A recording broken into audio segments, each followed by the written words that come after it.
जय हिंद दोस्तों, वंदे मातरम।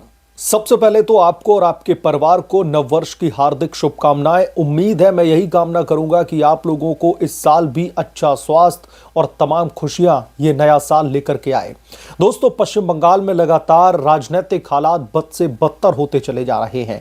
पश्चिम बंगाल में जो जंगल राज की जो सूरत है बार बार किसी न किसी चेहरे के तौर पर उजागर होती जा रही है। पश्चिम बंगाल की मुख्यमंत्री ममता बनर्जी जो खुद को लोकतंत्र की रक्षक बताती हैं, उन्होंने एक बार फिर से अपनी असली सूरत दिखा दी है।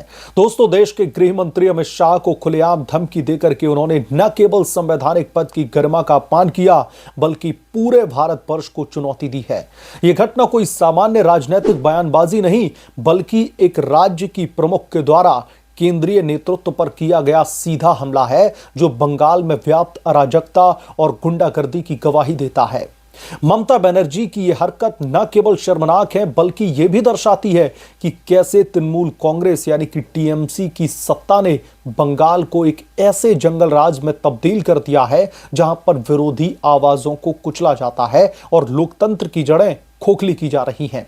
मंगलवार को दोस्तों कोलकाता में अमित शाह ने एक प्रेस कॉन्फ्रेंस की थी और इस प्रेस कॉन्फ्रेंस में घुसपैठियों को लेकर टीएमसी सरकार पर निशाना साधा था और यह निशाना ऐसा लगा कि जैसे ममता दीदी की दुखती रग को दबा दिया हो अमित शाह ने।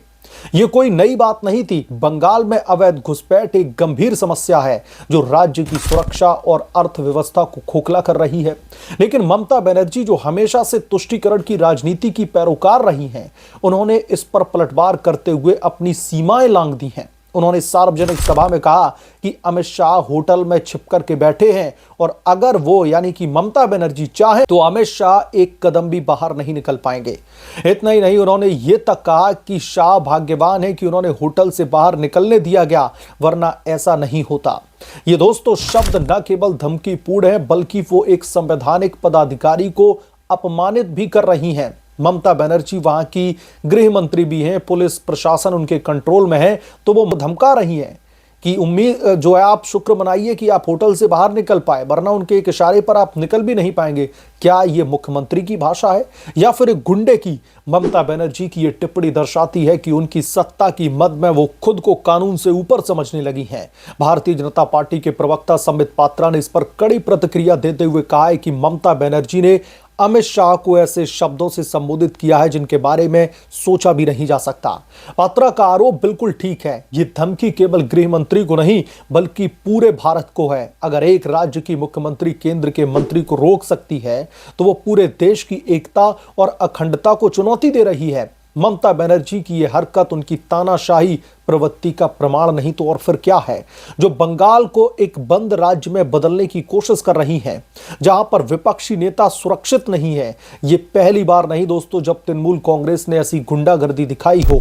भारतीय जनता पार्टी का दावा है कि पिछले चुनाव से पहले पार्टी के राष्ट्रीय अध्यक्ष जेपी नड्डा के काफिले पर हमला किया गया था और अब अमित शाह को धमकी दी जा रही है। लेकिन इससे भी भयावह है टीएमसी के गुंडों द्वारा की गई हत्याएं।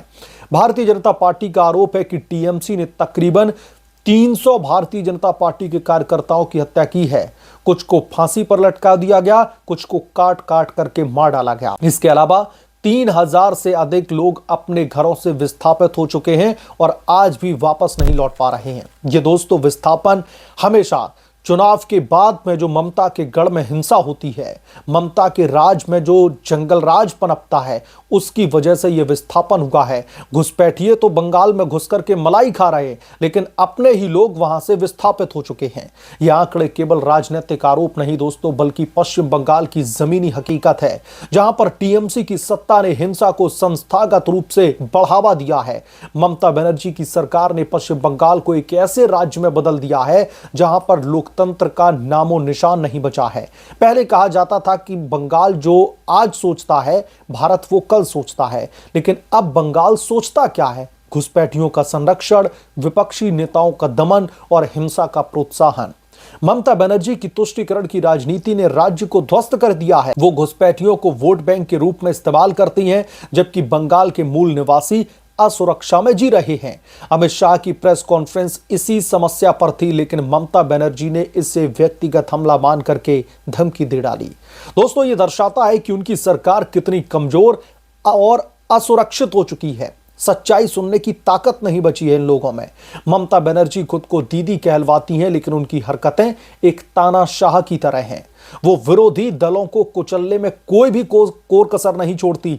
बंगाल में चुनावी हिंसा, पुलिस का दुरुपयोग और मीडिया पर दबाव, ये सब कुछ तृणमूल कांग्रेस की अब पहचान बन चुकी है। और इस देश में लोकतंत्र की हत्या के नाम पर, संविधान पर कब्जे के नाम पर बहुत सारी आपने रैलियां देखी होंगी, लेकिन ममता की इस तानाशाही पर लिबरल लॉबी एकदम चुप है। अमित शाह को धमकी देकर के उन्होंने अपनी हताशा को जाहिर किया है। क्या वो इतनी ज्यादा डर गई है कि केंद्र के मंत्री को भी धमका रही है? ये धमकी भारत के हर नागरिक के लिए है, क्योंकि अगर गृह मंत्री असुरक्षित है तो फिर आम आदमी की क्या औकात है? ममता बनर्जी की यह हरकत न केवल असंवैधानिक है, बल्कि यह संघीय ढांचे पर हमला है। वो बंगाल को अपना निजी साम्राज्य समझती हैं, जहां पर कानून उनकी मर्जी से चलता है। टीएमसी की यह तानाशाही केवल राजनीतिक नहीं, बल्कि सामाजिक भी है। बंगाल में महिलाओं की सुरक्षा, आर्थिक विकास और शिक्षा सब कुछ पटरी से उतर चुका है। ममता बनर्जी की सरकार ने राज्य को कर्ज के बोझ तले दबा दिया है, जबकि भ्रष्टाचार चरम पर है। उनके भतीजे अभिषेक बनर्जी पर भी भ्रष्टाचार के आरोप हैं, लेकिन ममता सब कुछ नजरअंदाज करती हैं। अमित शाह की धमकी इसी हताशा का नतीजा है। जब सच्चाई सामने आती है तो वो भी धमकी पर उतर आती हैं। दोस्तों, ये लोकतंत्र की हत्या है, जहां पर एक मुख्यमंत्री केंद्र को चुनौती दे रही है। ममता बनर्जी की धमकी को हल्के में नहीं लिया जा सकता। और मैं तो उस लिबरल लॉबी को अब ढूंढ रहा हूं जो बातों बातों पर यह कहती दिखाई देती थी कि लोकतंत्र की हत्या की जा रही है। चुनाव जब विपक्ष हारता था तो उन्हें लोकतंत्र की हत्या दिखती थी। अब वो लिबरल लॉबी किस बिल में चिपकर बैठी है?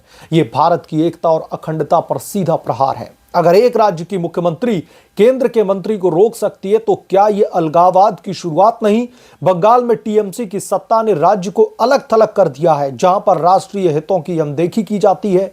अमित शाह जैसे नेता जो देश की सुरक्षा के लिए काम करते हैं, उन्हें धमकाना न केवल अपराध है, बल्कि देशद्रोह के समान भी है। ममता को याद रखना चाहिए कि वो भारत की मुख्यमंत्री हैं, न कि किसी स्वतंत्र देश की रानी।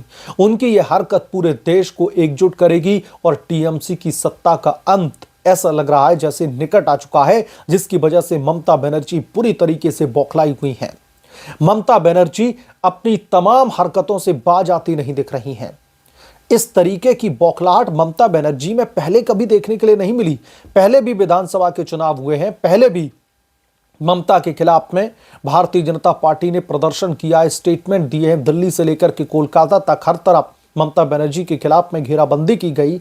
लेकिन दोस्तों, इस बार ऐसा क्या ममता बनर्जी को दिखाई दे रहा है जिसकी वजह से ममता बनर्जी अब पूरी तरीके से बौखला गई हैं? सिर्फ और सिर्फ घुसपैठियों को बाहर करने की ही तो कवायद भारतीय जनता पार्टी ने की है। सिर्फ और सिर्फ घुसपैठियों के खिलाफ ही तो बयान भारतीय जनता पार्टी के नेता दे रहे हैं और उस जंगल राज की बात कर रहे हैं जो ममता के राज में पनपता रहा है। तो फिर ऐसे में ममता बनर्जी को ऐसा क्या दिखाई दे रहा है जो उन्हें लग रहा है कि इस बार भाजपा वाले उनकी सत्ता को उखाड़ करके फेंकने का काम करेंगे?